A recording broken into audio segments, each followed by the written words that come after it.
இனி summer holidays கண்ணு கால் GT ஹாலிடேஸ்க்கு பண்ணு. GT Holidays, South India's #1 travel brand. Shivraj medical colleges Siddha, homeopathy, இயற்கை மற்றும் யோகா மருத்துவ படிப்பிற்கான அட்மிஷன் நடைபெறுகிறது. தொடர்புக்கு 9842721500. தற்பொழுது 4 மொழிகளில் தாய் மண்ணே பாடலை வாசன் டிஜிட்ஸ் யூடியூப் சேனலில் பார்த்து மகிழுங்கள். கப்பலா மலேசியா போக ரெடியா? அப்போ ஸ்னேகாலயா சில்க்ஸ்ல மார்ச் 8 முதல் 31 வரை உங்களுக்கு விருப்பமான சாரியை பர்ச்சேஸ் பண்ணி விமன்ஸ் டே ஸ்லோகன் கான்டெஸ்ட்ல பார்ட்டிசிபேட் பண்ணி வின் பண்ணுங்க. Snehalaya first, Malaysia next.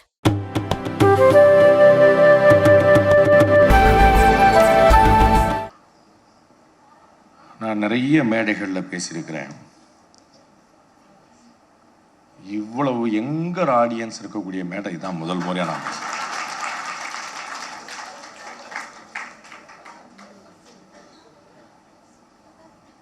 உங்களில் 80% பேருக்கு என்னுடைய வயசில் மகன் இருப்பான். ஒரு 40% பேருக்கு என் வயசில் பேரனே இருப்பான்.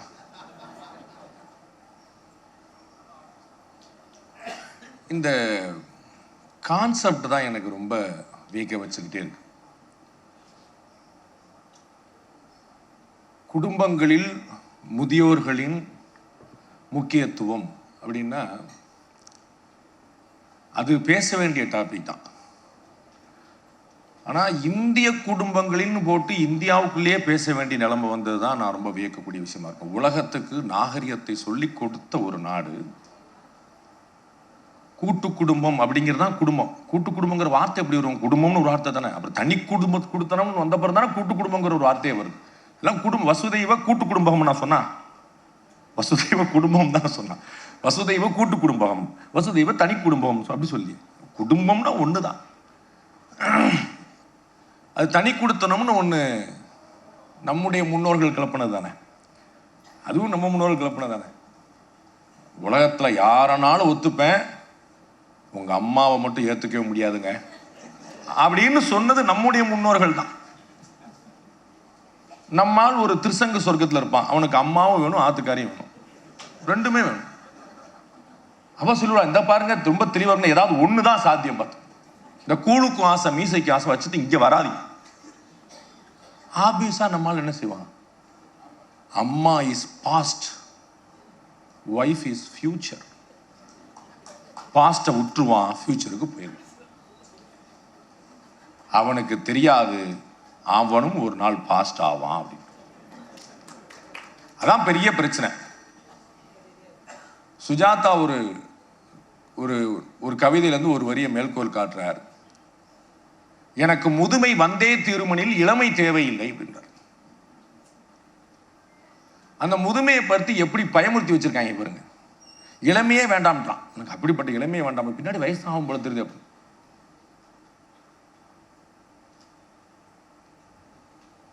நாமெல்லாம் முதுமையில இருக்கிறோம் அப்படின்னு சொல்றதை விட நாமெல்லாம் என்ன சேர்த்தான் சொல்றேன். நாமெல்லாம் முதுமையில் இருக்கிறோம்னு சொல்றதை விட 2ஆம் குழந்தை பருவத்தில் இருக்கிறோம்னு சொன்னா சரியா இருக்கும்னு நினைக்கிறேன்.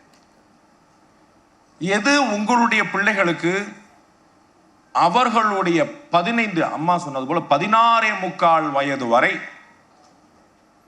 அந்த புரியாத, அறியாத, அரைகுறையான, எல்லாம் தெரிந்தது போல் நடித்த, பாதி பேச தெரிந்தவுடனே முழுமையாக சிந்திக்க தெரிந்தது போல், திருப்பி சொல்றேன், பாதி பேச தெரிந்தவுடனே முழுமையாக சிந்திக்க தெரிந்தது போல் போர்ட்ரே பண்ணக்கூடிய அந்த குழந்தைகள் 16.25 வயது வரைக்கும் நீங்க எப்படி ஒவ்வொரு விஷயமா திரும்ப திரும்ப திரும்ப திரும்ப அவங்களுக்கு சொல்லி கொடுத்துக்கிட்டே இருந்தீங்களோ, டயர்டாகாம சொல்லி கொடுத்துட்டே இருந்தீங்களோ, அது இன்று அவர்கள் நமக்கு செய்வார்களா அப்படின்னு எதிர்பார்க்கும்.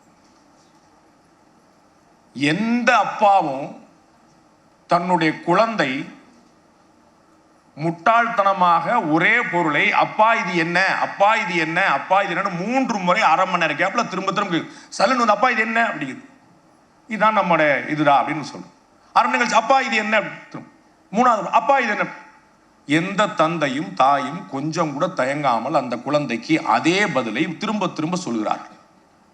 அந்த குழந்தை பெரியவளாகிறது, அந்த தாய் அந்த தந்தை முதிர்ச்சி அடைகிறார். அந்த அப்பா அம்மா வந்து 2 தடவை கேட்டாங்க, டேய் சாப்பிட்டியாடா? நொய் நொய்ங்காதப்பா, சாப்பிடுவேன்ல அப்படின்ட்டு.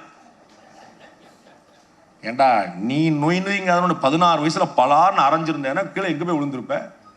நீ கேட்ட அத்தனை கேள்விக்கு நான் திரும்ப திரும்ப பதில் சொன்னேன். அன்னைக்கு நான் டயர்ட் ஆகல, இன்னைக்கு நான் டயர்டா இருக்கிறேன். எப்பா நீ சாப்பிட்டியான்னு கேட்டேன், எனக்கு சாப்பாடு போட்டியான்னு கூட கேட்கல. நீ சாப்பிட்டியான்னு, ஏன்னா அவனுக்கு தெரியும் அவங்க ஆத்துக்காரி எப்போ முடிவு பண்றாளோ அப்பதான் அவனுக்கு சாப்பாடு. அவனுக்கு டயத்துக்கு சாப்பாடு கிடைக்கிறதுன்னா பாரதி ஹோம்ஸா அந்த பிசினஸ் கிடையாது. அவளுக்கு எப்போ முடியுதோ சீரியல் முடிட்டு இருங்க, போயிட்டு இருக்குல்ல சீரியல் போயிட்டு இருக்குல்ல. அப்புறம் ஏன்னா பாண்டியன் ஸ்டோர்ஸா என்னமோலாம் நிறைய அப்படி நமக்கு ஒன்று தெரிய மாட்டேங்குது. எங்க வீட்டுக்காரி வீட்டில் டிவி அவரை உடைச்சு போட்டான். கமல்ஹாசன் உடைச்சார்ல இந்த டம்முன்னு ஒரு இதை வச்சுட்டு, அந்த மாதிரி நம்மளால் உடைச்சு போட்டா அது ஒரு டிவி வேற இல்லாம முடிட்டு. அது ஒரு நான் டிவியில் வர ஆரம்பிச்சதுன்னு தான் பார்க்கறது இல்லை. எனக்கு இப்போதான் புரியுது. நான் கூட யோசிச்சுட்டே இருந்தேன், இப்போதான் எனக்கு புரியுது. ஆமா கரெக்டாக நான் டிவிக்கு என்ட்ரி ஆனதும் அவன் டிவியை உடைச்சது ஒன்றா நடந்திருக்கு. எங்க இந்த பிரச்சனை வந்ததுன்னு யோசிச்சுட்டே இருக்கிறேன். ரொம்ப முக்கியமான காரணம் டெக்னாலஜிலையும் டேலண்ட்லையும் மட்டுமே நம்ம வெஸ்டர்னைஸ்டா இல்லாம, வெஸ்டர்ன் இன்ஃப்ளூயன்ஸ்ல இல்லாம கல்ச்சுரலா நம்ம வெஸ்டர்ன் இன்ஃப்ளூயன்ஸுக்கு போக ஆரம்பிச்சோம்.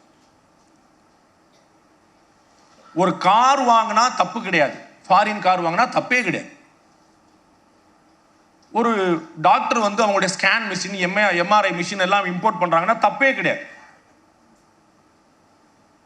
ஆனா நம்ம ஊர்ல சென்னை மாதிரி அர்பன் சிட்டிஸ் விட்டுருங்க, என்னுடைய ஊர் மாதிரி ஸ்ரீவில்லிபுத்தூர் மாதிரி, விருதாச்சலம் மாதிரி, விழுப்புரம் மாதிரி, கடலூர் மாதிரி ஊருக்கு போனீங்கன்னா ஒரு டாக்டர் இருப்பார்.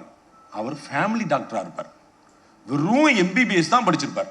அவர்கிட்ட எம்ஆர்ஐ இல்லை, எக்ஸ்ரே இல்லை, ஜெராக்ஸ் மிஷின் கூட இருக்காது, ஒரு மிஷின் இருக்காது. அவர் இருப்பாரு, 2 நர்சமா இருக்கும். அவ்வளோ. நீங்க போன உடனே என்ன ஆஸ்துமாவா அப்படிமா நம்ம ஆடி போயிடுவோம். எப்படி ஏய் உங்க அப்பனுக்கு ஆஸ்துமா இருந்துச்சுடா, வா வா வா வா அப்படி ஆடி போயிடுவோம். அவர் பல்ஸ் பார்க்க வேண்டாம், ரேட்டு பார்க்க வேண்டாம், பார்த்தோன்னு சொல்லுவாங்க இதை சாப்பிடு, இதை சரி சரி சரி அப்படி. போன்ல நம்ம கேட்போம் டாக்டர் குழந்தைக்கு இந்த மாதிரி இருக்கு, அதெல்லாம் ஒன்றும் பிரச்சனை இப்படி செஞ்சிடும். இங்கே நீங்க பெரிய பெரிய மருத்துவமனைக்கு இருமல் தும்மல்னு போனீங்கன்னா போதும், வேற ஒண்ணு வேணும், இருமல் எனக்கு தும்மல் முடிச்சிட்டு தான் அனுப்புவோம். நான் சொல்றது அந்த பிரச்சனையை முடிச்சிட்டு பக்கத்துல பெரிய டாக்டர் வச்சுக்கிட்டு நான் சொன்ன அந்த பிரச்சனையை முடிச்சிட்டு உங்களுக்கு பத்திரமா அனுப்பிவிட்டு. அந்த வெஸ்டர்ன் இன்ஃப்ளூயன்ஸ்ல டேலண்டையும் டெக்னாலஜிலையும் மட்டும் நிறுத்திக்காம கல்ச்சரை ஃபாலோ பண்ண ஆரம்பிச்சதுடைய விளைவு இன்னைக்கு ஐயர் சார் சொல்றாரு, அமெரிக்கால இந்தியர்களும் சீனர்கள் மட்டும்தான் கூட்டு குடும்பமா இருக்கிறாங்க. நோ, இந்தியர்களும் சீனர்களும் மட்டும்தான் கணவன் மனைவியா இருக்கிறாங்க. அவர் வந்து கணவன் மனைவி சேர்ந்து இருந்தாலே கூட்டு குடும்பம் இடத்துக்கு போயிட்டாரு. அவர் அந்த ஃபேமிலி வந்து அப்படி பிரிஞ்சு பிரிஞ்சு பிரிஞ்சு பிரிஞ்சு வந்தது. அவங்க கூட்டு குடும்பம் சார், இப்படி சொல்லுங்க, ஹஸ்பண்ட் ஒய்ஃப் ஒன்னா இருக்காங்க அப்படின்ற. ஹேய், ஹஸ்பண்ட் ஒய்ஃப் ஒன்னா இருக்காங்களா, கூட்டு குடும்பமா? அங்க போயிடுச்சு அது. இன்னைக்கு ஒரிஜினல் சோ கால்டு கிரேசி மோகன் சார் சொன்ன மாதிரி 14 பேர் ஒரு வீட்டுக்குள்ள. சார் அது வீடா ஹாஸ்டலா சார்? 14 பேர் ஒரு குடும்பத்துக்குள்ள, ஒரு வீட்டுக்குள்ள. அவர் சொல்றாரு, நான் அயன் பண்ணி ட்ரெஸ் வச்சுட்டு இன்னைக்கு நம்ம இந்த ஃபங்க்ஷனுக்கு போறோம், அங்க வந்து இந்த சிவப்பு கலர் சட்டை போட்டு போனா நல்லா இருக்கும்னு நினைச்சுப்பேன். சிவப்பு கலர் சட்டை மாது எடுத்துட்டு போயிடுவான், மேல இருக்க அவன் எடுத்துட்டு போயிடுவான், பனியன் சட்டி கூட விடாம எடுத்துட்டு போயிடுவாங்க. அது சண்டை ஓட்டாலும் கார்ல ஏறி கத்துனாலும் எவ்வளவு ஆனந்தமா இருக்கும். எரும மாடு, அந்த சிவப்பு கலர் சட்டை நான் வச்சிருந்தேன், ஏன் உனக்கு தான் நல்லா இருக்குமா, நான் மட்டும் நல்லா தான் போடா, எவ்வளவு பியூட்டிஃபுல்லா இருக்கும் பாரு. அப்படிப்பட்ட ஒரு அனுபவத்தை இந்த வெஸ்டர்ன் கல்ச்சரும் இந்த வியாபார கல்ச்சரும் சிதைக்குது. ஐஐஎம்ல ஒரு ப்ரொஃபசர் வைத்தியநாதன் பேர், அவர் வந்து ரொம்ப ஆச்சரியமா சொன்னார், இந்த கூட்டு குடும்பங்களை சிதைச்சதுக்கு இந்த வியாபார யுக்திகள் முக்கிய காரணம், நமக்கே தெரியாம. எப்படி சார்? ஒரு ஹஸ்பண்ட், ஒரு ஒய்ஃப், ஒரு 1.25 அடியில் ஒரு குழந்தை, 3 போட்டு அழகான குடும்பம் அப்படின்னு போட்டு பக்கத்தில் ஒரு ஃப்ரிட்ஜ் வச்சிருக்கான். ஏன் ஒரு தாத்தா பாட்டி, ஒரு மாமனார் மாமியார், ஒரு அத்தை பாட்டின்னு ஒரு 20 பேர் போட்டுச்சுட்டு அழகான குடும்பம்னு ஆகாதா? அப்படி போட்டா 20 பேருக்கு சேர்ந்து ஒரே ஃப்ரிட்ஜ் தான் விற்கும். அப்பா அம்மா, ஒரு குழந்தை, ஒரு ஃப்ரிட்ஜ். நீங்க போய் உங்க மருமகள்கிட்ட ஃப்ரிட்ஜுக்கு அவ்வளவு தூரம் போய் நடந்து போயிட்டு ஒரு சிரமமா இருக்கு, என் ரூமுக்கு ஒரு ஃப்ரிட்ஜ் வையன்னு வைப்பாளா? உங்க அம்மாவுக்கு ஃப்ரிட்ஜ் கேட்கறதாமே, பிறக்கறச்சியே ஃப்ரிட்ஜில் தான் பிறந்தா போல உங்க அம்மா. சொல்லுவாளா மாட்டாளா? ஸோ பக்கத்து ரூம்ல போய் ஃப்ரிட்ஜ் எடுத்து வரணும்னா அலவுடு கிடையாது, வீட்லயே அலவுடு கிடையாது. அப்ப என்ன, உங்களுக்கு ஒரு வீடு, உங்களுக்கு ஒரு ஃப்ரிட்ஜ், உங்களுக்கு ஒரு வாஷிங் மிஷின், உங்களுக்கு ஒரு ஏசி. இதுதான் வியாபார தத்துவம், வியாபார தந்திரம். உங்களுக்கே தெரியாம உங்க மனசுல 2 பேர் இருந்தா தான் குடும்பம். அதுல ஒரு தப்பு நீங்கெல்லாம் சேர்ந்து பண்ண தப்பு. ஒரு குழந்தை போரும், வத வத வத வதன்னு 5-6 பெற்று நான் பட்ட பாடெல்லாம் போரும். ஒரே குழந்தை, அவன் அமெரிக்கா போயிட்டான். கடந்த ஒரு 6 பிள்ளை பெற்றிருந்தா அதுல 1 தருதலையா இருந்திருக்கும், நம்ம கூட இருந்திருக்கும். படிச்சாதான் அமெரிக்கா போயிடறானே, படிச்சா அமெரிக்கா போயிடறான். தருதலையா போய் ஊர் சுத்துறதுக்கு வழி இல்லாம, காசுக்கு வழி இல்லாம இருந்தா அந்த காசுக்காக நம்மகிட்ட நிப்பான்ல. நமக்கு ஒரு ஆள் கூப்பிடுறது கிடையாது, முருகேசான் கூப்பிடுறதுக்கு ஒரு தெரிஞ்சிருப்பான்ல. இப்ப முருகேசானா வீடியோ கால்ல வந்துட்டு சொல்லுங்க பான்றான். ஹாஸ்பிட்டல் போகணும்டா போ அப்படின்றான். எங்க இருந்து? அமெரிக்கால இருந்து. எவ்வளவு துயரம் தெரியுமா? கூப்பிட்ட குரலுக்கு ஒரு ஆள் வராத ஒரு தனிமை இருக்கு பாருங்க. ஐயர் சொல்றாரு, பிரைவசிக்கும் ஐசோலேஷனுக்கும் கம்ப்ளீட்லி ஐசோலேட்டட். சமூகத்தால், குடும்பத்தால், உறவுகளால் உங்களுடைய வேல்யூ வெறும் பணம். உங்க கையில எவ்வளவு பணம் இருக்குங்கன்னா உங்களை மதிக்க பழகிறார். அது சொல்லி கொடுத்தது யாரு? நீங்க. காசு சம்பாதி, காசு சம்பாதி, காசு சம்பாதின்னு சொல்லி கொடுத்து வெறி பிடிச்சு வச்சு பிள்ளைகள்கிட்ட மனிதர்களை சம்பாதி, உறவுகளை சம்பாதி, அத்தையை மதிக்க பழகு, சித்தப்பா மதிக்க பழகு, பெரியப்பா மதிக்க பழகு சொல்லி கொடுக்காம உறவுகள் வீட்டை விட்டு வெளியே போனோன்னு அவர்களை பத்தி புரளி பேசி என்ன சொல்லி கொடுத்துருக்கோம் அந்த குழந்தைகளுக்கு? எனக்கு அமெரிக்காவா எங்க அப்பா நான் அப்பான்னு நிக்க முடியுதா யாரால? அது ஏன் முடியல? அவனுடைய வேல்யூல அமெரிக்கா முக்கியமா இருக்கு, கரியர் முக்கியமா இருக்கு. என்ன சாப்பாட்டு கரியரை தூக்கிட்டு போறாங்க? என் கரியர் முக்கியமா இருக்கு.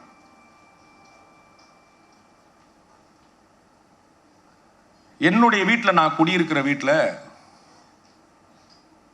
3 பெருமக்கள் ஆசீர்வதித்து மேலோகம் சென்றார்கள். ஒன்று என் தகப்பன், இன்னொன்று என் மாமியார், இன்னொன்று என்னுடைய பெரிய மாமனார். யாருங்க? பெரிய மாமனார். அவங்களெல்லாம் வற்புறுத்தி வற்புறுத்தி வற்புறுத்தி நான் எங்கள் வீட்டில் வச்சிருந்தேன். கடைசி நாள் வரை எங்களுடைய வீட்டிலேயே என் மனைவியோட, என் குழந்தைகளோட இருந்தாங்க. சந்தோஷமா சிரிச்சு சண்டை போட்டு. அம்மா சொன்னாங்கல்ல, அந்த டிம்னிஷியா, அல்சைமர். எங்க அப்பா திடீர்னு, நான் சிறிவில்புத்தூர்ல கூட்டு வரேன், எங்க அப்பாவை நான் வச்சுக்கிறேன் அப்படின்னு சொல்லிட்டு கூட்டு வரேன். எங்க அக்கா பார்த்துட்டு இருந்தா நான் கூட்டு வரேன். கார்ல வந்துட்டே இருக்கிறார், பேசிட்டே இருக்கிறாரு. சிட்டிக்குள்ள வந்த உடனே, என்ன பக்சர் இவ்வளவு பெருசாயிருச்சு அப்படின்னாரு. பக்சர் வந்து பீகார்ல இருக்கக்கூடிய அவர் பிறந்த மாவட்டம். பாஸ், நம்ம பக்சர் போல மெட்ராஸ் போயிட்டு இருக்கோம் அப்படின்னு. மெட்ராஸ் போயிட்டு இருக்குமா? நான் உன்னை என் ஊருக்குள்ள கூட்டு போக சொன்னேன். பாஸ், உங்க ஊரு பக்சர், எங்க ஊரு மெட்ராஸ், நம்ம வாங்க அங்க போயிடுவோம். அவர் சண்டைக்கு விட்டார். No no no no no no, நான் பக்சர் தான் போக போறேன் அப்படின்னு. சரி வாங்க, ஒன்றும் பிரச்சனை இல்லை, மெட்ராஸ் தாண்டி தான் பக்சர் போகணும், மெட்ராஸ் தாண்டி தான் வாங்க, முதல்ல மெட்ராஸ் போயிடும். அப்புறம் வீட்டுக்கு வந்தார். அப்புறம் ஒரு 1/2 மணி நேரத்தில் மாறிடும் அந்த டிமினிஷர். அப்புறம் 1/2 மணி நேரம் மாதிரி செட் ஆயிரும். பேரம்பேத்திலாம் பார்த்தா குஷியாக இருக்கும்.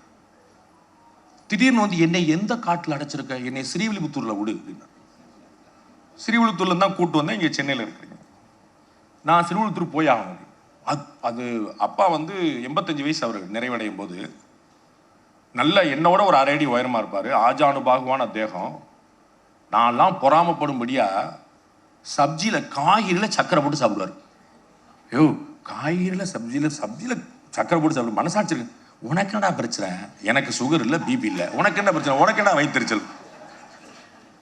நமக்கு நேராக காலில் வந்து கிச்சனில் நான் என் வாழ்நாளில்ங்க சும்மா சந்தர்ப்பத்தில் ஒரு பெருமை பேசிக்கிறேன். இந்த வாழ்நாளில் இன்னைக்கு என்ன சாப்பாடுன்னு நான் கேட்டதில்லை.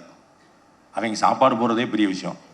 இதில் என்ன சாப்பாடுன்னு கேட்டு உனக்கு என்ன சாப்பாடு வேண்டி கிடக்குன்னு அவங்க பதில் கேட்டாங்க. என்ன சாப்பாடு போடுறதே பெரிய விஷயம்னா வந்து தட்டில் உட்கார்ற வரைக்கும் எனக்கு தெரியாது என்ன சாப்பாடு. என் பொண்டாட்டி அந்த ஒரு விஷயத்துக்காக மதிக்கிறான். மற்றதில் இருந்தாலும் முன்ன பின்ன இருந்தாலும் போட்ட சாப்பிட்டு பேசாமல் இருக்கான். அந்த அம்மாவுக்கு அது ஒரு மரியாதை. அது மாட்டு பேசாமல் கிடக்கும். அது மாதிரி போட்டு சாப்பிட்டு பேசாமல் இருக்கு. அது ஒன்றும் பிரச்சனை இல்லை. அதை வச்சு நான் வண்டி ஓட்டிட்டு இருக்கேன். நமக்கு வந்து ஒன்றும் பிரச்சனை இல்லை, நமக்கு போட்டு சாப்பிடும். எங்கள் அப்பா அப்படி கிடையாது. அவர் மகள்கிட்டே 100 நாட்டாம் பண்ணுவார், மருமகள்கிட்ட கேட்க வேண்டாம் சட்டமாக நாட்டாம் பண்ணுவார். 11:30 மணிக்கு பாதி சமையல் முடிஞ்சிருக்கும். அப்பா அப்படியே உள்ள போவார். அவர் நல்லா சமைக்க வர செய்வார். இன்னைக்கு என்ன சமையல் அப்படிம்பார். இவ சொல்லலாம் சாத்த மது ரசம்லாம் அதெல்லாம் என்ன வெறும் தண்ணி, நீ இப்படி ஒரு குழம்பு பண்ணு அப்படின்னு அதில் மெனு வேற சொல்லி இதெல்லாம் போட்டு பண்ணுவார். இவ 11:30க்கு அடுப்பு எடுத்துட்டு ரங்கராஜா அப்படின்பா. என்னை தான் வேற ஒன்று பெரும்பாலும் கூப்பிட நினைக்காது. 11:30 மணிக்கு கையில் அடுப்பு வச்சுட்டு போப்பா. நான் தான் 10 மணிக்கு ஆஃபீஸ் ஓடிடுவேனே, எனக்கு தெரியுமில்ல அடுத்த நடக்கும். நான் 10 மணிக்கு ஆஃபீஸ் அப்படி பார்த்துட்டு அப்படி டென்ஷன் ஆகிட்டு சரிப்பா அப்படின்னு சொல்லிட்டு அப்படியே திட்டிட்டு சமைச்சிருவான். அது வந்துடும் அந்த சாம்பார். எனக்கு லக்கு, இவ பண்ண சாம்பாரும் அவருக்காக பண்ண ரசம் ரெண்டுமே சேர்ந்து வந்துடும். நம்ம உட்காந்து சந்தோஷமா சாப்பிட்டு அப்பா வாழ்க ஆத்துக்காரி வாழ்க 2 பேரும் வாழ்க. அப்ப என்ன நடந்தது, இடையில கொஞ்சம் முடியாம இருக்கும்போது சிவகாசியில ஹாஸ்பிட்டல்ல சேர்த்துடணும். ஹாஸ்பிட்டல் இருக்கும்போது அது ரொம்ப வேண்டப்பட்ட ஹாஸ்பிட்டல், என்னுடைய ஃபேமிலி ஹாஸ்பிட்டல் மாதிரி. அவங்களுடைய அப்பாவும் என்னுடைய அப்பாவும் ரொம்ப ஃப்ரெண்ட்ஸு, நானும் அந்த டாக்டரும் ரொம்ப ஃப்ரெண்ட்ஸு, ரொம்ப ரொம்ப childhood friends. We know each other for more then 40-50 years. அந்த ஹாஸ்பிட்டல்ல எங்க அப்பா இருக்க மாட்டேன்ட்டார். டேய் ஹாஸ்பிட்டல்லாம் போகக்கூடாது, கிட்னி எடுத்து வாங்கிடான்ட்டார். எங்க அப்பா சொன்ன வார்த்தை அது. அவன் பாவம் ரொம்ப நொந்து போயிடான். ஏன்னா அவன் வந்து என் ஃப்ரெண்டு, அவங்க அப்பா எல்லாம் ரொம்ப ஃப்ரெண்டு. என்ன பண்ணீங்க என்னையே சொல்றீங்க, டேய் டாக்டர் பூரா டாக்டர் தான்டா அப்படின்ட்டார். நீ யாரா இருந்தாலும் சரி அப்படின்ட்டார். டாக்டர் உங்களை இல்லை பக்கத்தில் டாக்டர் இருக்காங்கன்னு மறந்து போது திருப்பி அந்த ஜோக்கா வருது. பயங்கர டென்ஷன். ஹாஸ்பிட்டல்ல இருக்க மாட்டேன்ட்டார். ஹாஸ்பிட்டல் அதாவது வீட்டில் தெம்பா இருந்தாருங்க, அவருக்கு முடியல. சரின்னு ஹாஸ்பிட்டல் அக்கா கூட்டு போறாங்க. நான் இப்போ இங்கேருந்து சென்னையிலேருந்து கிளம்பி போறேன். அவங்க அதுக்குள்ள ஹாஸ்பிட்டல் கூட்டு போயிட்டாங்க. ஹாஸ்பிட்டல் என்ட்ரி ஆகும்போது விழுந்துட்டாருங்க. மைண்ட்ல ஹாஸ்பிட்டல் வந்து பிளாக் ஆகி நிக்க இருக்கு. ஐயோ அங்க போகக்கூடாது. கார்ல ஏறி போனவர் நடந்து ஏறி கார்ல ஏறி நடந்து இறங்கின உடனே விழுந்துட்டார். நான் வீட்டுக்கு கூட்டு யூ won't believe, வீட்டுக்கு கூட்டு போடும்போது கிழங்கு மாதிரி ஆயிட்டார். இங்க சென்னை வந்த அப்புறம் ஒரு நாள் ஹாஸ்பிட்டல் போல, ஒரு நாள். நான் அப்புறம் டாக்டர்ஸ் பூரா இங்கே தான் வர வச்சேன். அவர் சின்ன இந்த இருமல் இந்த ஏஜ்ல லாஸ்ட் டேஸ்ல வந்து இருக்கும் இல்லையா, அப்படி இருக்கும்போது அவர் ரொம்ப தெளிவா இருந்தார், ரொம்ப ஆச்சரியமா இருந்தார். கடைசி நாள் வரைக்கும் அந்த ஆச்சார அனுஷ்டானங்களை ஃபாலோ பண்ணிட்டு அந்த மைண்ட்ல எவ்வளவோ மறதி வந்தாலும் பாத்ரூம் போகும்போது பூனல் எடுத்து காதில் சொல்லிடுவார். அந்த மறதி வந்ததுனால என்ன செய்வாரு, சும்மா உட்கார்ந்துருப்பாரு, பூனல் எடுத்து காதில் சொல்லிடுவார். எனக்கு பாத்ரூம் வரும்பார். நான் இதுங்க காதுல பூனல் போடுறால தான் உங்களுக்கு டெம்டேஷன் வருது, முதல்ல அதை முதல்ல எடுத்து போடுங்க அப்படின்னு. அதை ஃபாலோ பண்ணாம விடவே மாட்டார். பயங்கர சிக்கா இருந்தார். கடைசி நாள் வரைக்கும் இருந்து பார்த்து திடீர்னு வந்து இவங்க யாரு அப்படிம்பாரு. நர்ஸு கூட அட்டெண்டர் நர்ஸ் வச்சுருந்தோம் நாங்கள். இவர் யாரு, இந்த மாதிரி நர்ஸ் அட்டெண்டர். அவங்களாம் ஏன் என்னையெல்லாம் தொடுறாங்க, அடுத்தவெல்லாம் தொடக்கூடாதுப்பா, நம்ம வந்து அப்படிலாம் தொடக்கூடாதுப்பா அப்படின்னு பயங்கரமா இருப்பார். நர்ஸுங்க ஒன்று ஒரு பயம் வரும். அப்புறம் வந்து பேரன் பேத்தி ஒய்ஃபு என்னையும் தவிர எங்கள் அக்கா, அவர் நான் 3 பேர் தான் ஞாபகம் இருக்கும். எங்கள் அக்காவை ஞாபகம் இருக்கும், என்ன ஞாபகம் இருக்கும். நாங்கள் எப்போ வந்தாலும் ராஜாம்பாரு, எங்கள் அக்கா வந்து பச்சியாம்பாரு. அப்பப்போ ஞாபகம் வச்சுப்பார். மருமகள் அவள் தான் சாப்பாடு போகிறனால அப்பப்போ பாதி நேரம் ஞாபகம் வந்துடும், விவரமான நேரத்தில் மறந்துடுவார், நீ யாருன்றுவார் டக்குன்னு. அந்த மாதிரி ஒரு எங்கள் அக்கா அன்னைக்கு வைகுண்ட ஏகாதசி அன்னைக்கு வந்து எங்கள் அக்கா வந்து இங்கே வந்திருந்தா, அவளும் வந்திருந்தா. அப்பாவுக்கு ரொம்ப முடியலைங்கிறனால நான் வந்து கோயில் போயிட்டு வரேன் அப்படின்னு. சரி போயிட்டு வாங்கப்பா. உங்களுக்கு முடியலையா அப்படின்னு. அது மாட்டு அப்படிதான் இருக்கும், நீ மாட்டு போயிட்டு வாடு. போனோம் வந்தோம் ஒரு 5 மணி 6 மணி அப்படியே வந்து அப்படியே அமைதியாக அடங்க ஆரம்பிச்சார். ஒரு 8, 8:30, 9 மணிக்கு அப்படியே அடங்கிட்டார். ஒரு சண்டை இல்லை, ஒரு சச்சரவு இல்லை, ஒரு கோபம் இல்லை, ஒரு பிரச்சனை இல்லை, ஒரு வலி இல்லை, கடைசி வரைக்கும் ஒரு பிபி இல்லை, ஒரு சுகர் இல்லை. இந்த டாக்டர்கள் வந்து ஊசியை போட்டு எப்படியா சுகர் வந்திருக்கணுமே, நான் வரலையே. இவங்களுக்கு டெஸ்ட் பண்ணி டாக்டருக்கு பிபி ஏறி போச்சு. அது எப்படி வராமல் இருக்கும்? ஏன்னா அவன் நான் அம்மா சொன்ன மாதிரி இப்போ எல்லாருக்கும் தெரிஞ்சு போச்சு. அவன் அந்த டாக்டரும் நர்ஸும் வந்து பார்க்குறாங்க, அந்த நம்பர் நம்மளும் தான். ஏன் வீட்டம்மா பாதி டாக்டர் பூரா கன்ஃபியூஸ் ஆயிடுவாங்க. அந்த அம்மாவுக்கு உடம்பு முடியாமல் ஒரு டாக்டர் போனேன். இடையில முதுமை பற்றி ஜோக்கில் வேற ஒரு ஜோக். எங்கள் ஒய்ஃபுக்கு வந்து கொஞ்சம் உடம்பு முடியலன்னு டாக்டரை கூட்டு போனேன். அப்போ அவர் வந்து என் ஃப்ரெண்டு, நம்ம அப்படி தான் நம்ம ஆளா சேர்த்தானே அனுப்புவோம். அவர் வந்து பார்த்துட்டு, ஏம்மா உங்க ஹஸ்பண்ட் எப்படி இருக்கிறாரு, நீங்க ஏமா உடம்பு எப்படி வச்சிருக்கீங்க? நம்மால் தெரியுதா, அவரை நான் எப்படி பார்த்துட்டு இருக்கேன், அவர் என்ன எப்படி பார்த்துட்டு இருக்காருன்னு. டாக்டர் கன்ஃபியூஸ் ஆயிட்டா. பிரதர் நீ ஜாக்கிரதையா இரு பிரதர். டாக்டர் ஃபோன் பண்ணி அலர்ட்டா இருக்கணும்பா, ரொம்ப ஜாக்கிரதையா இருக்கணும்பா அப்படின்ட்டாரு. அது இந்த மாதிரி ஆளு நம்ம பாதி டாக்டர் பூரா கன்ஃபியூஸ் பண்ணி விட்டோம். இது வரைக்கும் அவர் என் ஒய்ஃப் வந்து அலோபதி, ஹோமியோபதி, எல்லா பதியும் பார்த்து லட்சுமி பதி மட்டும்தான் பார்க்கல. எல்லாம் அவங்க பூரா பீதியில் உட்காந்துருக்காங்க. எல்லா டாக்டரும் இவன் மருந்து சொல்லுவான். இந்த கூகுள் வேற வந்துருச்சா பாதி எல்லாரும் பார்த்துட்டு இதுக்கு வந்து அந்த மருந்துட்டாங்களே டாக்டர்லாம் ஃபேஸ் பண்ணியிருப்பாங்க நிறையா. அது வந்து ஒரு 10 வருஷம் முன்னாடி அந்த பிரச்சனை கிடையாது. இப்போ வர்ற பேஷண்ட்லாம் டாக்டராக தான் வர்றான். எனக்கு பிபி வந்து 90 120 இருக்குதுன்னு ஆரம்பிக்கலாம். இப்போ இவங்க இவ்வளோ பார்த்து வச்சுட்டு இப்போ நான் என்னடா சொல்றது, நம்ம பார்த்து உங்களுக்கு கொஞ்சம் பிபி ஹையா இருக்கும் இல்லையே, நார்மல் தானே.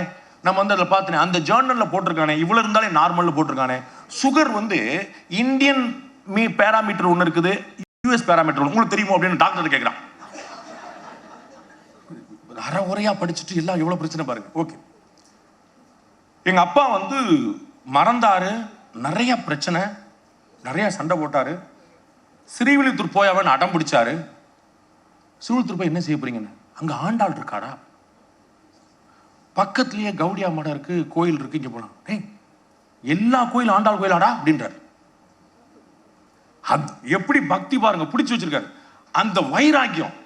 அப்ப வந்து அது இப்ப நான் சொல்றேன் உங்களுக்கு ஜோக்கா, அவர் பிடிவாதம் பிடிச்சா அப்படி பிடிப்பார் எனக்குல தெரியும். ஏன்னா அவர்லாம் அடிச்சிருக்காரு. எப்படி அடிப்பார் தெரியுமா, என் கை பார்த்துக்குங்க, இதை விட ஒரு அரை இன்ச்சு பெருசா இருக்கும் அவர் கை, நல்ல விவசாயம் பார்த்த கை. அப்படி ஒண்ணு விட்டாருன்னா சர்ன்னு லாஸ்ட் சீட்ல போய் விழுவேன், தம்முன்னு போய் விழுவேன். அப்படி அடிப்பார். நான் வீட்டுல கடை குட்டி வேற, ஸோ 4 அண்ணங்க அடிப்பாங்க, அக்கா அடிப்பான், அம்மா அடிப்பா. அப்ப எத்தனை பேர்ட்ட அடி வாங்கி உரமேறிய உடம்புன்னு பாருங்க. அடி வாங்கி அடி வாங்கி அடி வாங்கி 5 புள்ள பெத்தாரு. நாங்க போட்டி போட்டு ஆளாளுக்கு வந்து வச்சிருந்தோம். எங்க அக்கா வச்சிருந்தா, நான் வச்சிருந்தேன், கடைசி நாள் வரைக்கும் வச்சிருந்தேன். எங்க அண்ணன் அப்புறம் காலை காரியமெல்லாம் பண்ணான். நீங்க ஒத்த பிள்ளைய பெக்கிறீங்களே, இனிமே பேசி என்ன செய்ய?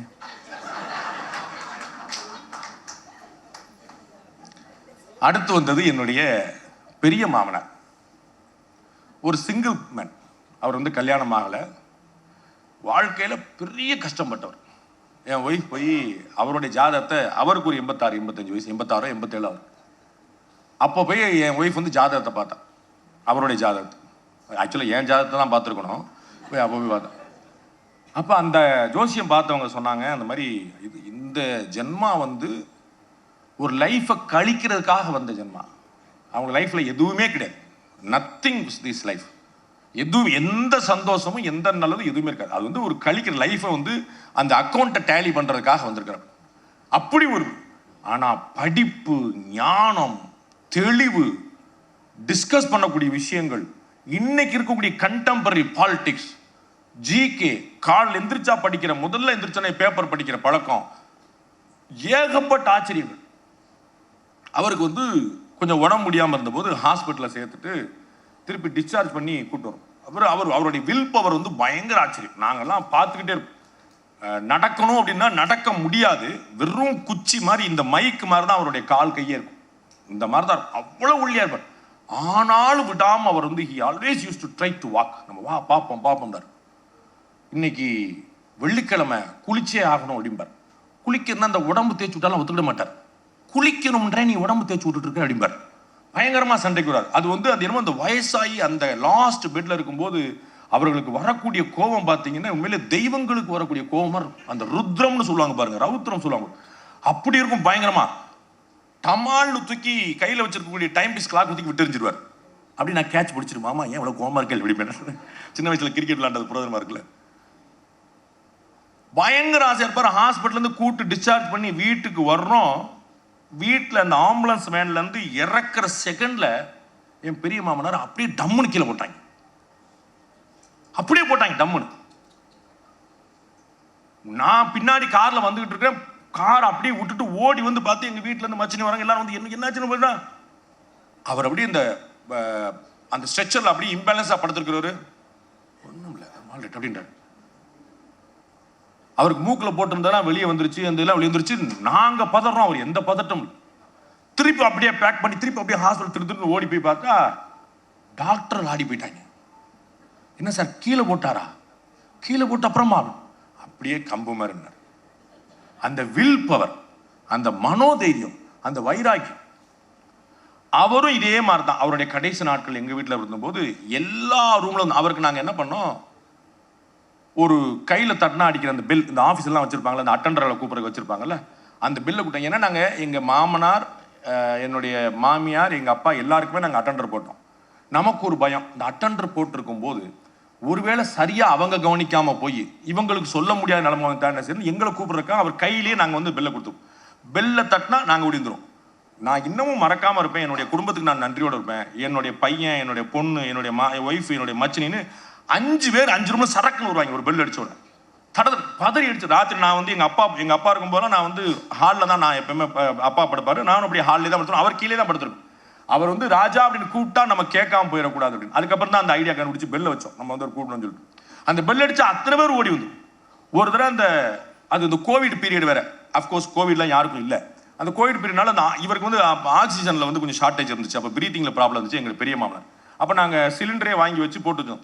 அதை ஒரு தடவை அந்த நேப்ல வந்து ஏதோ ஒன்று லாக் ஆயிடுச்சு, ஓப்பன் பண்ணி தெரியாம என் பையன் புயல் போல பாஞ்சு என்னத்தையோ போட்டு சரக்குன்னு எல்லாத்தையும் கழட்டி வச்சு மாட்டி அந்த வினாடிகள்லாம் எவ்வளவு பதட்டம் நிறைஞ்சதா இருந்து நினைக்க. அவருக்கு அப்படியே டக்குன்னு அவருடைய பல்ஸ் எல்லாம் குறையுது, அவருடைய பாடி சில்லுன்னு ஆகுது, சிரமப்படுற அப்படியே சரசம் மட்டும் 10 நிமிஷம் அப்படி ரெக்கவர் பண்றோம் நாங்களே, டாக்டர் கிட்ட எல்லாம் யாருமே இல்லாம குடும்பம்.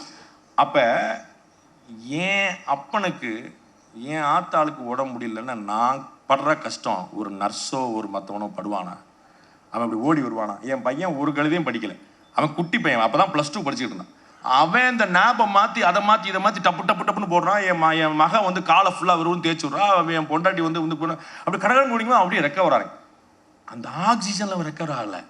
இந்த சுற்றி நம்ம குடும்பம் இருக்குதுங்க போது ரெக்கவர் ஆகிறான். இவன் பார்த்துக்குறாங்கடா அப்படி அந்த ஒரு எண்ணம் வரும். அதே மாதிரி என் மாமியார், அவங்களுக்கு இதே மாதிரி வீட்டில் ஏன் எங்கள் அப்பாவையாவது என் பொண்டாட்டி ஹாலில் தான் வச்சுருந்தா, அவங்க அம்மா ரூம்குள்ளே தான் வச்சுருந்தா. அதில் ஒரு சொல்லணும்ல, பாலிடிக்ஸ் சொல்லணும்ல, நம்ம ரூம்லேயே வச்சுருந்தோம். ரூமில் வச்சுருந்தா கூட என் மாமியார் வந்து திடீர்னு மறந்துடும். என்கிட்ட சொல்லா, தம்பி உங்களை நான் என் பிள்ளையா நினச்சேனே, என்னை இப்படி மொட்டை மாடியில் படுக்க வச்சுட்டீங்களேம்பா. அம்மா மொட்டை மாடி இல்லைம்மா, இங்கே பாருங்க சீலிங் இருக்குது, ஃபேன் இருக்குது, இந்த பாருங்க நான் உங்கள் பக்கத்துலேயே நிற்கிறேன், இப்படி பாருங்க இப்படி பாருங்க இப்படிலாம் சொல்லி பையன். இல்லை தம்பி சில்லுன்னு இருக்கு, ஜில்லுன்னு இருக்கா, ஃபேன் ஆஃப் பண்ண சொல்லுங்க, ஜில்லுன்னு இருக்கா, மொட்டை மாடியில் போட்ட சொல்லி எதிர்க்கட்சிக்காரன் பார்த்தா என்ன நினைப்பான்? பயங்கரமான இருக்கும். எனக்கு அதை கொண்டா, எனக்கு இதை கொண்டா, ஒரே ஒரு ஆனந்தம், எனக்கு நிறைவு. இன்னைக்கு உங்கள்கிட்ட நான் எந்த தைரியத்தில் பேசுறேன் தெரியுமா? இந்த 3 பேருக்குமே எங்களுடைய குடும்பத்திலேயே, எங்களுடைய உறவுகள்லேயே, எங்களுடைய நண்பர்கள்ட்டையே 24/7 கேர் ஹாஸ்பிட்டல்ஸ் இருக்குது. இதை மாதிரி முடியாதவங்க லாஸ்ட் பெட்ல இருக்கிறவங்கள பார்த்துக்கிறதுக்கு ஆள் இருக்கிறாங்க. லெட் அஸ் அட்மிட் தம் தேர் அப்படின்னு சொன்ன போது முடியாது, எங்க அப்பா அத்தா கடைசி வரைக்கும் என் கூட தான் இருப்பாங்க. அவங்களுக்கு 100 நர்ஸ் இருந்திருக்கலாம், 100 டாக்டர் இருந்திருக்கலாம், ஒரு ரங்கராஜ் பாண்டே இருந்திருக்க மாட்டான்ல. அவன் பெத்தவன் தானே, மற்றவனை வச்சு என்ன செய்யறதாங்க? அவன் வந்து ராஜா இங்க வாடான்னா வந்து நிக்கணும்ல, மாப்பிள்ளை இங்க வாங்க அப்படின்னா வந்து நிக்கணும்ல. அது இல்ல, அவன் பொண்ணு இல்ல, என் ஒய்ஃப் இருந்தா அவங்க தான் மூத்த பொண்ணு, அதனால அவங்களுக்குலாம் ரொம்ப பிரியம். அவ வந்து 24 நேரம் கவனிச்சுக்கிட்டு இருந்தான், 24 நாளும் கவனிச்சுருந்தா. இன்னைக்கு வரைக்கும் நாங்க வந்து எங்க வீட்டுல இன்னைக்கு வரைக்கும் சாதாரண கான்வர்சேஷன்ல ஒரு நாள்ல ஒரு முறையாவது எங்க அப்பா பத்தி, எங்க பெரியப்பா பத்தி, எங்க பெரிய மாமனார் பத்தி, எங்க ஒய்ஃப் மாமியார் பத்தி வந்துகிட்டே இருக்கும். How they spend their time here. இது பெருமைக்குரிய விஷயமாவும் ரேரான விஷயமாவும் கைதற்ற விஷயமாவும் போயிடுச்சு. இது ஒரு டியூட்டியாகவும் சாதாரண, என்னடா பெரிய கதை சொல்றேன், மாமனாரை வச்சிருந்தியா, நாங்கள் தான் வச்சிருக்கோம் அப்படி சொல்லணும். இப்போ என்ன போச்சு, பரவாயில்லையே பாண்டே வந்து அப்பா பார்த்துட்டோம்லாம மாமியாரை பார்த்துருக்குறான், பெரிய மாமனாரை பார்த்துருக்குறான். ஒன்று நினைச்சிட்டாங்க எவ்வளோ சொத்தோ நல்லா பார்த்துக்கிட்டு இருக்கான்னு நினைக்காங்க. அவர் 1 வாங்கினா 2 ஃப்ரீனாரு, மொத்தம் 3 பொண்ணு, 1 வாங்கினா 2 ஃப்ரீனாரு. சரின்னு பார்த்து அப்புறம் 3 தலையில கட்டி விட்டார். நம்ம தான் அப்புறம் நீங்க தான் மூத்த மாப்பிள்ள, எல்லாம் இருந்து செய்யணும்ட்டார். ஆடா பாவியான உறவுகள் அப்படிங்கிறது பணத்தில் இல்லைங்க. லைஃபோட வேல்யூங்கிறது பணத்தில் இல்லைங்க. ஒருத்தர் எத்தனை ஆயிரம் கோடி சம்பாதிச்சாருங்கிறது இல்லைங்க, எவ்வளவு மன நிறைவோடு இருந்தாருங்கிறது முக்கியங்க. நம்ம ஒரு பெரிய ஒரு ஜோக் சொல்லுவாங்க. அலெக்சாண்டர் போய் போருக்கு முன்னாடி அவருடைய குருநாதரை பார்க்க போனாரு. அவர் குருநாதர் ஆத்தங்கரையில் துணி இனி இல்லாமல் எதுவும் அப்படி நல்லா மல்லாக்க படுத்துட்டு இருந்தார். அப்போ நான் வந்து போருக்கு போகிறேன், உங்கள் ஆசீர்வாதம் வேணும்னு. அப்போ குருநாதர் போருக்கு போய் என்ன செய்ய போகிறேன்? எல்லாரும் ஜெயிக்க போகிறேன். ஜெயிச்சு என்ன செய்ப்பேன்? உலகத்தை பூரா ஜெயிச்சுவேன். உலகத்தை பூரா ஜெயிச்சு என்ன செய்வேன்? சக்கரவர்த்தியார் என்ன செய்ய போகிறேன்? அக்கடான்னு படுத்து கிடப்பேன். டேய், நான் ஏற்கனவே அப்படிதான் படுத்து கிடக்கேன், நீ என்ன அவ்வளோ கஷ்டப்பட்டு படுத்துக்க போற? அப்படியாண்ட இங்கே பக்கத்தில் படுத்துக்கோ அப்படின்னா. எளிமையான விஷயங்களை மறந்து கடினமான விஷயங்களை துரத்தி நம்மை நாமே கடினமாக்கி இன்றைய முதியோர்களை நாளைய முதியோர்கள் புறந்தழுகிறார்கள். பார்த்தீங்களா? அதான் காமெடி. என்னமோ இவங்களுக்கு வயசாயிட்ட மாதிரி, அவங்க என்னமோ மார்க்கண்டேயனாவே இருக்க போற மாதிரி. அந்த பழைய ஜோக் ஒன்று இருக்கு பாருங்க. ஏன்பா அந்த கிழிஞ்சு அந்த உடஞ்சு போன பாத்திரத்தில் அப்பாவுக்கு சாப்பாடு கொடுக்குற? அது வயசானது, பத்திரமா எடுத்து வைப்பா. ஏன்டா நாளைக்கு உனக்கு நான் கொடுக்கணும்ல. இப்போ அதை சொல்ல மாட்டான். முன்னாடியாவது அந்த தட்டை பத்திரமா வச்சிருந்தான், இப்பதான் ஆளை அனுப்பிடுறானே, அப்புறம் தட்டை வச்சு என்ன செய்ய? எங்க இருக்கிறாங்க? சாத்தியம்லாம் போயிருச்சு. அப்ப நாம அடுத்த தலைமுறைக்கு, அம்மா ரொம்ப அழகா கேட்டாங்க, இருக்கிறவங்க எல்லாமே சோகால்டு பெரியவர்களா இருக்கிறாங்களே, இவங்கள்ட்ட பெரியவரோட முக்கியத்துவம் பத்தி நம்ம என்ன பேச போறோம்? அடுத்த தலைமுறையில பேசணும். இவர்கள்ட்டே நம்ம பேசி என்ன செய்யணும்? அம்மா அழகா கேட்டாங்க. நான் சொன்னேன், இங்க ஒரு 1000 பேர் பாக்குறாங்க, இந்த டிவி மூலமா ஒரு 10,000 பேர் பார்த்துருவான், அவனுக்கு நம்ம போய் சேருவோம் நினைச்சுக்கிடுவோம் அப்படின்னு. அப்ப நாளைய முதியோர்கள் இருக்கிறாங்க பாருங்க, இந்த 40 வயசுல இருந்து இந்த 50 வயசு வரைக்கும் இருக்கக்கூடிய லைஃப்ல எல்லாம் அச்சீவ் பண்ணிட்டேன், நான் நிறைய சம்பாதிச்சிட்டேன் அப்படி. அங்கதான் இருக்கு பிரச்சனை. இந்த இடத்துல செட்ரைட் பண்ணல அப்படின்னா வல்லரசு நல்லரசு புல்லரசு எல்லாம் பிசினஸ் கிடையாது. வீடுங்கிற அமைப்பு சிதைஞ்சு போகும். குறிப்பாக ஐரோப்பிய நாடுகள் சின்ன பின்னமா சிதைஞ்சு பொருளாதாரத்தில் குறிப்பாக இருந்து நிறைய சேலஞ்சஸை ஃபேஸ் பண்றதுக்கான காரணம் இந்த அடிநாதமாக இருக்கக்கூடிய இந்த குடும்பம்ங்கிற கட்டமைப்பு. இந்த குடும்பம் தான் பிடிப்பு, பிணைப்பு, பாண்ட், பைண்டிங், இதற்கான பேஸ். அப்பா அம்மாட்ட பிடிப்பும் பிணைப்பும் இல்லாதவன் நாட்டுக்குட்டிட்டையும் ஆட்டுக்குட்டிட்டையும் பிணைப்பார்ப்பான்னு எதிர்பார்க்க கூடாது. எங்க அம்மான்னு சொல்ல மாட்டான், ஆனா பாரத தாய் அப்படிம்பானோ. புரியுங்களா? பிரதமராக இருந்தாலும் தன் தாய் மரணிக்கும் போது அவளையும் தன் தோளில் சுமந்து கடைசி வரை கொண்டு ஈமக்கிரியைகள் பண்ணி 1 மணி நேரத்துல அரசு பணிக்கு போகக்கூடிய ஒருத்தனால தான் பாரத் மாதா கி ஜெய்ன்னு சொல்ல முடியும். இல்லைன்னு கேட்டுருவான், உங்க மாதாக்கு என்ன பண்ணான்னு கேட்டுருவான். புரியுங்களா? பாரத் மாதா விட்டுருப்பா, உங்க மாதா என்னாச்சுன்னு கேட்டுருவான். அப்ப ஏன் மாதா முக்கியம், பாரத் மாதா முக்கியம் சொல்லும். இப்ப ஏன் மாதா விட்டுட்டு நான் நாடு எனக்கு வந்து பயங்கரம், அந்த பிசினஸ்லாம் கதைக்காகாது. அப்ப இதனுடைய ஆரம்பம் வீடு, அதை ஞாபகம் வச்சுக்கணும். ஆரம்பம் குடும்பம்.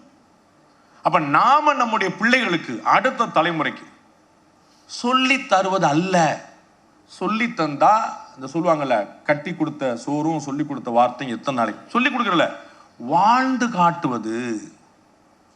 வாழ்ந்து காட்டுவது. டே பெரியவங்களெல்லாம் மதிக்கணும்பா அப்படின்னா நம்ம என்ன பண்ணோம் அப்படின்னு பார்ப்போம். பெரியவங்களெல்லாம் மதிக்கணும் நம்மள பார்ப்பான். பெரியவர்களை நீங்க மதிக்க பழகுனீங்க, நீங்க மதிச்சீங்கன்னா அவனுக்கு ஆட்டோமேட்டிக்கா தெரிஞ்சு.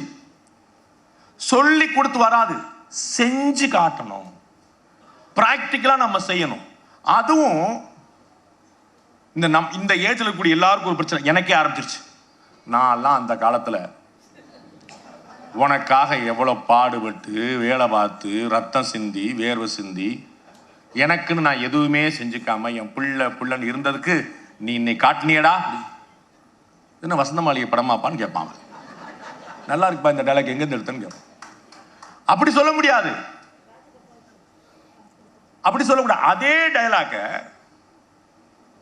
இந்த வீடு வாசல் யாருக்குடா தங்கம்? உனக்குடா. அப்பா வந்து இந்த வீடு அனுபவிச்சு நினைச்சிருந்தேன்னா நான் என்னைக்கு வந்திருப்பேன்டா. என் பிள்ளை அனுபவிக்கிறங்கிறக்காக நான் ஒரு 4 ஏசி போட்டுருக்கேன், 2 டன் ஏசி. என் பிள்ளை வந்து ஏசியில் பிறந்தவா, நான் ரோட்டில் பிறந்தவன். என் பிள்ளை ஏசியில் பிறந்தவன், கடைசி வரைக்கும் ஏசி இருக்கணுக்கா, அவனுக்கு 2 டன் ஏசி போட்டிருக்கேன்டா.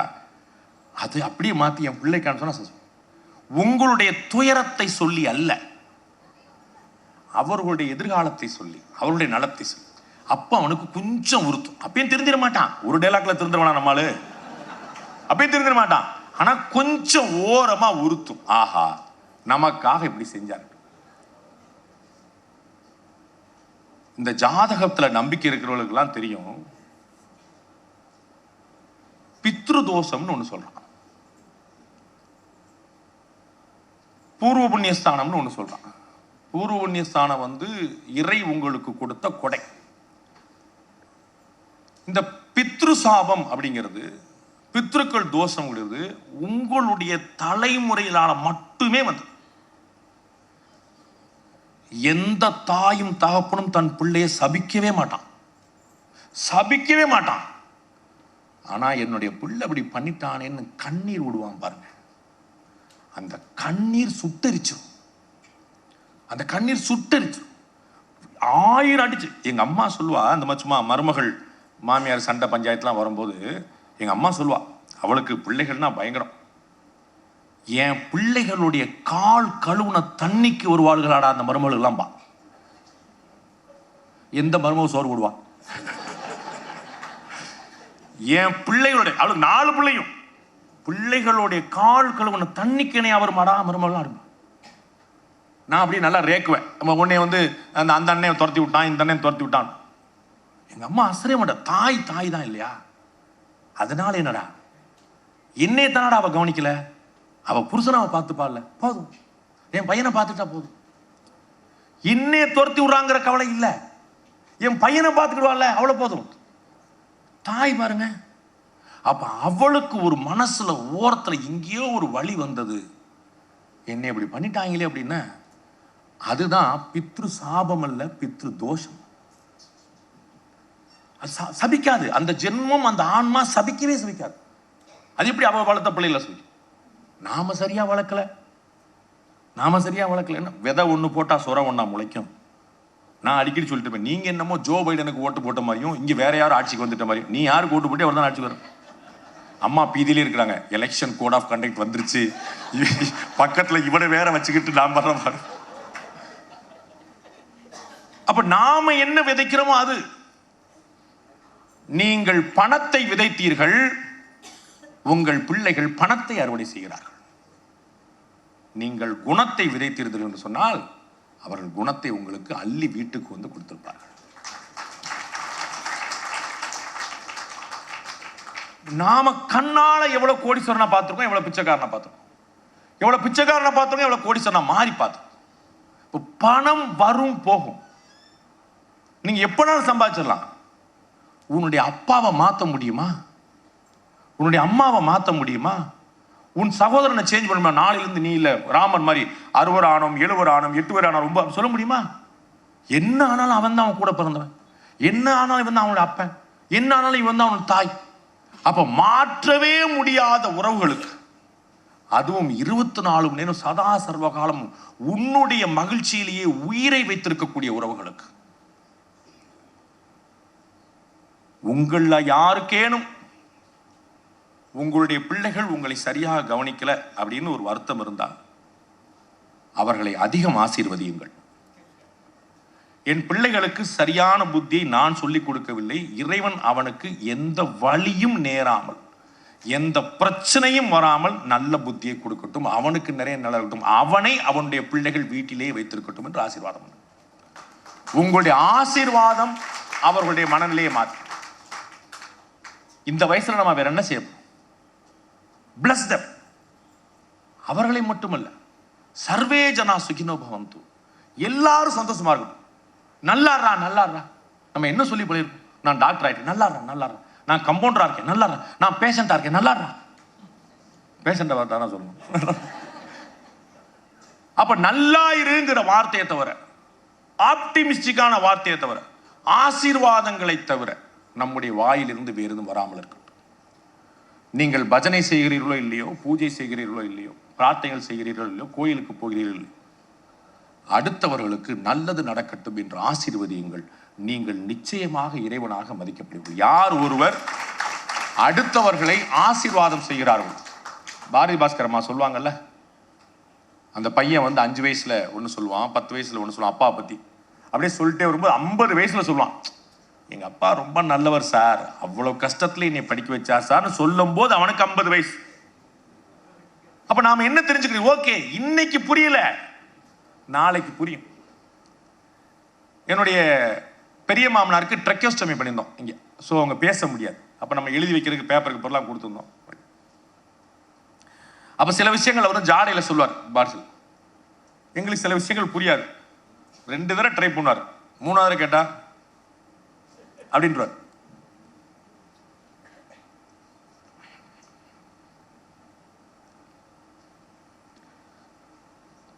அவர் கடைசியில்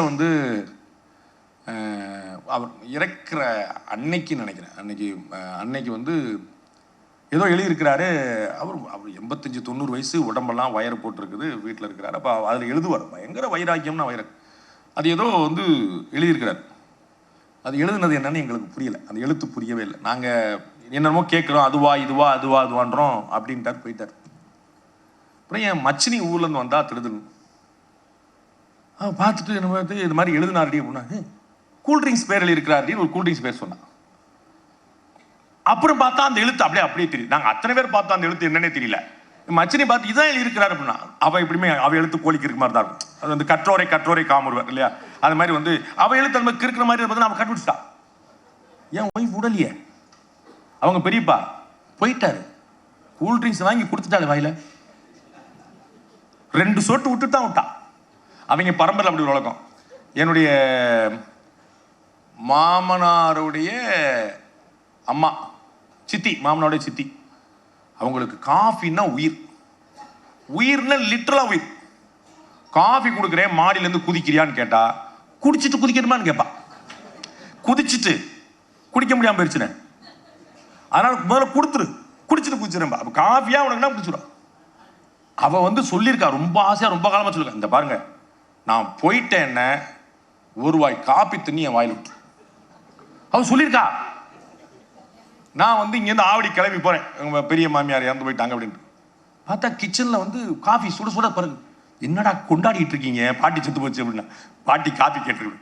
பாட்டி எங்கடா காட்டி கேட்டு படுத்து கிடக்கு அப்படின்னு. பாட்டி அப்புறம் சொன்னா கதை 10 பேர் சொல்லி வச்சிருக்கா, எவனா ஒருத்தர் மறந்துட்டான்னு செய்யறேன்னு. குடும்பத்தில் இருக்கக்கூடிய பேரம் பேத்தி தோளாந்துஸ்கா வரைக்கும் நான் போயிட்டா எனக்கு 1 வாய் காப்பி தண்ணி. அவன் நம்பி, நான் திடமா நம்புறேன் அந்த காஃபியை குடிச்சிருப்பா. நான் திடமா நம்புறேன் அந்த காஃபியை குடிச்சிருப்பா.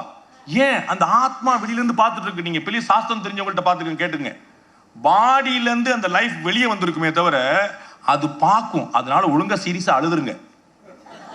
அது பார்க்கும், அடி பாவி என்ன பல்ல காட்ட. நீங்க நினைப்பீங்க அது போயிருச்சுன்னு, அந்த பில்டிங்குள்ள இருந்து பார்த்துக்கிட்டே இருக்கும். இது சாஸ்திரங்க. நான் ஏதோ பேய் பிசாசுக்காக சொல்லி உங்களை மிரட்ட நினைச்சாங்க. ஐயோ அது வேற பார்த்துக்கிட்டே இருக்குமா, நான் என் மாமியாருக்கு என்ன செஞ்சேன் அப்படி யோசிக்காதீங்க. அவர்கள் ஆத்மாவா மாறின பிறகு அவர்களுக்கு உணர்வுகள் கிடையாது. ஆத்மா மாறின உணர்வு கிடையாது. அவங்க எப்பயுமே ஆசீர்வாதம். அதை தான் அந்த கேரக்டர் நம்ம வளர்த்துக்கன்னு சொல்லணும். அவங்க ஆசீர்வாதம் தான் பண்ணுவாங்க. அவங்க பார்ப்பாங்க, விட்னஸ் பண்ணும். அப்ப அந்த ஆத்மா தன் ஆசைப்பட்டது கிடைச்சதுன்னு நினைக்கும் போது அது அமைதி அடைகிறது, சாந்தி அடைகிறது. எனக்காக ஒரு முனைப்பு இருந்தது, எனக்காக ஒரு எஃபர்ட் இருந்தது அப்படின்னு. ஐசோலேஷனுக்கும் பிரைவசிக்கும்லாம் வித்தியாசம் சொன்னார். ஒரு சின்ன ஒரே ஒரு வரி உங்களுக்காக சொல்லிட்டு நான் நிறைவு செய்யறேன். முதுமைக்கும் முதிர்ச்சிக்கும் வித்தியாசம் இருக்கு. முதுமை என்பது வயது சார்ந்தது, முதிர்ச்சி என்பது அனுபவம் சார்ந்தது. வயதானவர்கள் எல்லாரும் முதிர்ச்சி அடைந்தவர்கள் நான் சொல்ல மாட்டேன். வயசு கம்மியா இருக்கிறோம் கூட இளமையானவர்கள் நான் சொல்ல மாட்டேன். வயசு டிஃபைன் பண்ணாது, அந்த பக்குவம் நம்மளை டிஃபைன். இனிமேல் உங்களுடைய குடும்பத்தோடு அதிகம் பேசுவதற்கு சந்தர்ப்பம் கிடைத்தால் சந்தோஷமாக பேசுங்க. அதை விட பெரிய ஆனந்தம் கிடையவே கிடையாது. பேசுறதுக்கு சந்தர்ப்பம் கிடைக்கல, மகன் பிஸியா இருக்கிறான், மருமகள் டபுள் பிஸியா இருக்கிறான், பசங்க மொபைலும் கையுமா பேரம்பிள்ளையும் மொபைலை பார்க்கறான், நம்ம மூஞ்சியை பார்க்க மாட்டான். ஓகே, இந்த இடத்துல வருத்தப்பட்டு பிரயோஜனம் இல்லை. சண்டை ஓட்ட ஆபத்து. வருத்தப்பட்டு பிரயோஜனம் இல்லை, சண்டை ஓட்ட ஆபத்து. அப்ப அமைதி ஆகிவிடுங்கள். You understand the situation. இது இந்த சந்தர்ப்பம் இப்படி ஒன்று நான் ஏன் இப்படி அமைதியாக யோசிக்காதீங்க. நீங்க இப்படி இருந்திருக்கிறீங்க. உங்க வீட்டம்மா ஓங்கி டமான்னு தூக்கி கிளாஸை விட்டு எறிஞ்ச போது ஒதுங்கி நின்று நாங்கெல்லாம் சின்ன வயசுலேயே கிரிக்கெட் விளையாண்டாங்க அப்படின்னு சொல்லி இருந்திருக்கீங்க. ஆபீஸ்ல உங்க பாஸ் கண்ணாபின்னான்னு கத்துன போது இன்னைக்கு ஏதோ அவன் முன்னாடி சண்டை போட்டு வந்துட்டான் போல ஏன்ட்ட கத்துறான்னு பேசாம இருந்திருக்கீங்க. என்னைக்கா பாஸ்ல சண்டை பிடிச்சிக்கல யாரை பாத்திரா என்னடா வார்த்தை சொன்ன கேட்டிருக்கீங்களா? அப்புறம் பிள்ளை டீம் மருமோல் டீம் போடுறீங்க. Okay, after all my peace நம்மகிட்ட இருந்தது தான். அப்படியே ஏன் மாதிரியே கோவம் இருக்குவார், மூஞ்சுக்கு மேலே கோவம் இருக்குவார். நம்ம சந்தோஷப்பட்டுங்க. நம்ம சின்ன வயசுல கோவப்பட்டோம், இன்னைக்கு அவன் கோவப்படுறான். ஓகே, ஹாப்பி, விட்டு போங்க. அப்ப நீங்கள் அமைதியாக இருந்தால் நீங்கள் நிம்மதியாக இருக்க முடியும். இல்லைன்னா மைண்ட்ல ஒன்று ஓடிக்கிட்டே இருக்கும், அதை சொல்ல முடியாம தவிச்சுக்கிட்டே இருப்பீங்க. பிபி ஏறிக்கிட்டே இருக்கும். ஒரு வார்த்தை வரும், நெருப்பா வந்துடும். ஒரு வார்த்தை வரும், நெருப்பா வந்துடும். கோவத்துல கூட நல்லாடுறான்னு சொல்ற பரம்பரை நம்ம. அந்த ஆங்காரம் உள்ள புரிஞ்சுன்னா நல்லா இருந்துருவியா அப்படின்னு வந்துடும். புரியுங்களா? அது எவ்வளவு வழிகளுக்கு பிறகு நீங்கள் பயன்படுத்திய வார்த்தை என்று அவர்களுக்கு தெரியாது. பாத்தீங்களா பாத்தீங்களா நல்லா இருந்துருவியான்னு சொன்னாங்கன்னு இன்னமும் அக்ரிவேட் ஆயிரும். அமைதியாக வேடிக்கை பாருங்க. நான் எவ்வளவு உணர்ச்சி பூர்வமா இருந்தேன் அப்படின்னு உங்களை நினைச்சு பாருங்க. வாய்ப்பு கிடைக்கும் போதெல்லாம் மகனிடமும் மகளிடமும் பேசுவதை நிறுத்திவிட்டு அந்த பேர குழந்தைகளிடம் பேச தொடங்கள். அவர்களாவது நீங்க எதிர்பார்த்த மாதிரி வரும். அவர்களாவது நீங்க எதிர்பார்த்த மாதிரி. இவங்களை பேசி திருத்த முடியாது. அவன் பிசினஸ் பக்கம் போயிட்டான், நீங்க சொல்லி கொடுத்தா சம்பாதிக்கிற பக்கம் போயிட்டான். அப்ப இந்த பக்கம் நீங்க ரீடிஃபைன் பண்ணி இவங்கள்ட்ட சொல்லி தரணும். அவங்கள்ட்ட சொல்லி தரும் போது தாத்தாவை மதிக்கணும்டா பாட்டியை மதிக்கணும் சொல்லி தரக்கூடாது. தாத்தா பிசினஸ் பேசுறாருன்னு கண்டுபிடிச்சிருவான். உங்க அப்பாவை மதிடா உங்க அம்மாவை மதிடான்னு சொல்லி கொடுங்க, உங்கள்ட்டையும் சேர்ந்து வந்துருவான்.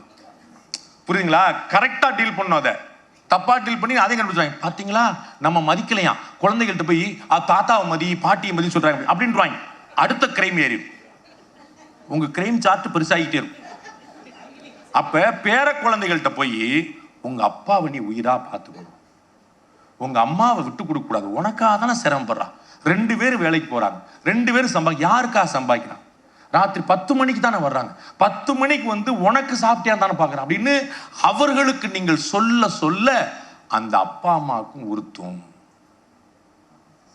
இதான் அப்படி இன்டைரக்டா அந்த இதுல அடிப்பான் பாரு, இப்படி அடிச்சா அந்த பால் அப்படின்னு வரும் பாத்தீங்களா? இங்க தட்டி நாங்க வந்து பியூட்டிஃபுல்லான லைஃப். நிறைய பெருமாள் செய்வீங்க. இப்போயாவது கோயிலுக்கு போங்க. நிறைய பிஸ்னஸ் சென்டர்ஸுக்கு போனீங்க, நிறைய கோல்ஃப் சென்டர்ஸ் போனீங்க, பாருக்கு போனீங்க, எல்லா இடத்துக்கும் போனீங்க. கொஞ்சம் கோயிலுக்கு போங்க. கோயிலுங்கிறது வெறும் அந்த பெருமாள் மட்டும் இல்லை அப்படிங்கிறத தெரிஞ்சுக்கோங்க. அதற்கு பின்னாடி இருக்கக்கூடிய ஃபிலாசபியை தெரிஞ்சு பாருங்க. எவ்வளவு நேரம் வீட்டை விட்டு வெளியில டைம் ஸ்பெண்ட் பண்றீங்களோ சேஃப் ஜோன், இல்லை சேஃப் ஜோன். அப்போ உங்களை என்கரேஜ் பண்ணிக்கங்க. ஏன்ட்ட ஒருத்தர் வேலை பார்க்குறார், 66 வயசு, ரிட்டையர்ட் ஆகி 6 வருஷம் ஆயிடுச்சு. எதுக்குங்க வேலை பார்க்குறீங்க அப்படின்னு. சார் ஒரு 10 hours I can spend somewhere else. வீட்டில் பிரச்சனை கிடையாது. Engaging himself, engaging himself. அவர் நல்ல சம்பாத்தி வச்சிருக்காரு, என்கிட்ட ரொம்ப கம்மியான சம்பளத்துக்கு சம்பளத்துக்கு வரல. Engaging himself. அவரும் சேஃப்டி, அவர் வீடும் சேஃப்டி. ரைட்? திரும்ப ஒரு நாள் உடம்பு முடியல, வயசாயிடுச்சு, ஒரு நாள் உடம்பு முடியல, நான் வரல சார், வரல, நாளைக்கு வா.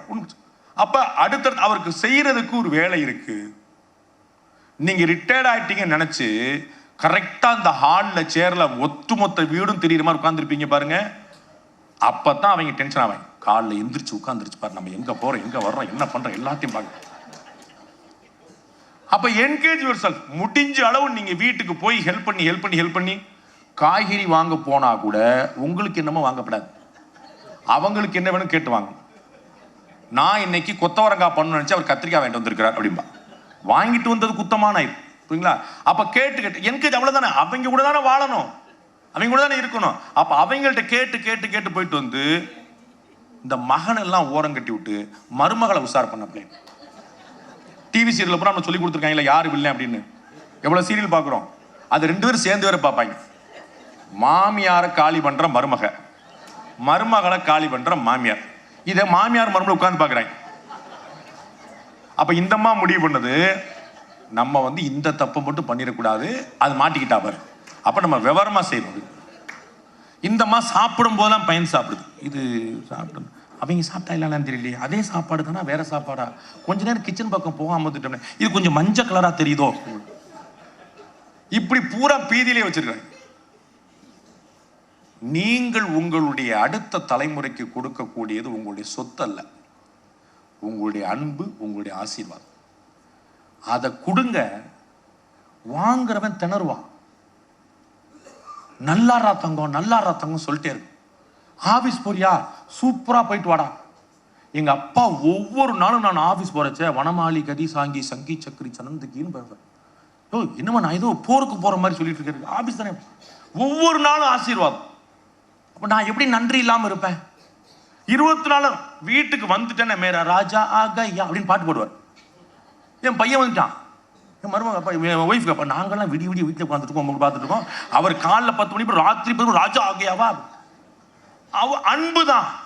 அன்பு கொடுக்க கொடுக்க கொடுக்க கொடுக்க எதிரே இருப்பவர்களுக்கு வேறு வாய்ப்பே இருக்காது.